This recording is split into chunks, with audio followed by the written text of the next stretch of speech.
বাংলার ইতিহাস গড়লেন রিচা ঘোষ। বিশ্বকাপ জয়ে উচ্ছ্বাসে ভাসছে শিলিগুড়ি। ভারতের মহিলা ক্রিকেট দল যখন প্রথমবারের মতো বিশ্বকাপের ট্রফি হাতে তুলে নেয় তখন গোটা দেশ জুড়ে শুরু হয় আনন্দের ঢেউ। কিন্তু শিলিগুড়িতে সেই আনন্দ যেন দ্বিগুণ, কারণ এই ঐতিহাসিক জয়ের অন্যতম কারিগর শহরেরই মেয়ে, বাংলার গর্ব রিচা ঘোষ। দক্ষিণ আফ্রিকার বিরুদ্ধে উত্তেজনাপূর্ণ ফাইনালে রিচার 24 বলে 34 রানের ঝোড়ো ইনিংসে ভারতের জয়ের ভিত গড়ে দেয়। শুধু তাই নয়, টুর্নামেন্টে মোট 12টি ছক্কা মেরে তিনি গড়েছেন নতুন রেকর্ড। মহিলা বিশ্বকাপ ইতিহাসে সর্বোচ্চ ছক্কার মালিক এখন রিচা ঘোষ। ম্যাচ শেষ হতেই শিলিগুড়ির রাস্তায় শুরু হয় উল্লাস। বাঘাযতীন পার্ক, হিলকাট রোড, সেবক মোড়, প্রতিটি জায়গায় বাজি, ঢাক আর গানের তালে মুখরিত শহর। রিচার বাড়ির সামনে তখন মানুষের ঢল। আমাদের সেলিব্রেশন ইন্ডিয়া টিমের জন্য থাকলো, কিন্তু আমাদের মূল আজকে উদ্দেশ্য হচ্ছে এই মাঠ থেকে খেলে ওঠা প্লেয়ার, কলেজ মাঠ থেকে খেলে ওঠা প্লেয়ার আমাদের সকলের গর্ব, যারা যে শিলিগুড়িকে গৌরবান্বিত করেছে।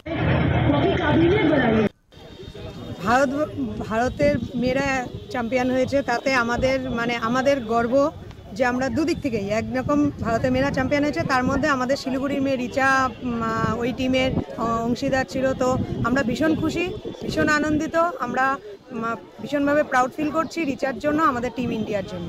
খুব লম্বা লম্বা ছয় মারতে পারতো তো সেটা টেনিস বয়। তো রিচাকেও আমি দেখি যখন দেখা শুরু করলাম, তখন যদি রিচা ওরকম মারতে পারে সোজা সোজা বোলার মাথার উপর। প্রথম যখন আমি ওকে দেখলাম যে ছেলেদের সঙ্গে খেলছি, ছেলেদের সঙ্গে তখন এই বুঝতে পেরেছিলাম যে মেয়েটার মধ্যে আর কিছু না হোক একটা ফ্রি ভাব, যে মাঠের মধ্যে এলে যে লজ্জা ভাবটা বা ওরকম সংকীর্ণতা মনের মধ্যে বা বাড়ির থেকে দেবে না, পাবে না, সেই সময়টা ও যে সময়টায় খেলা ধরেছিল সেই সময় মেয়েরা মাঠেই আসতো না, ক্রিকেট খেলতেই না, বা ব্যাডমিন্টন, টেবিল টেনিস, এই সমস্ত ছিল। শিলিগুড়ি টেবিল টেনিস ওর একটা ইচ্ছা ছিল, টেবিল টেনিস ছিল, কিন্তু ও হয়তো ক্রিকেটে এসে গেছে। কিন্তু যারা যাদের ফিটনেস, যাদের অ্যাম্বিশন থাকে আর যাদের মাইন্ডসেট থাকে, তারা যে কোনো খেলায় যেত।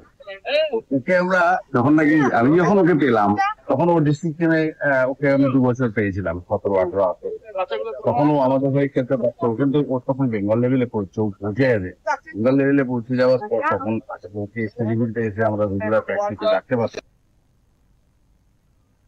শিলিগুড়ি থেকে অরূপ পোদ্দারের রিপোর্ট, ওঙ্কার বাংলা।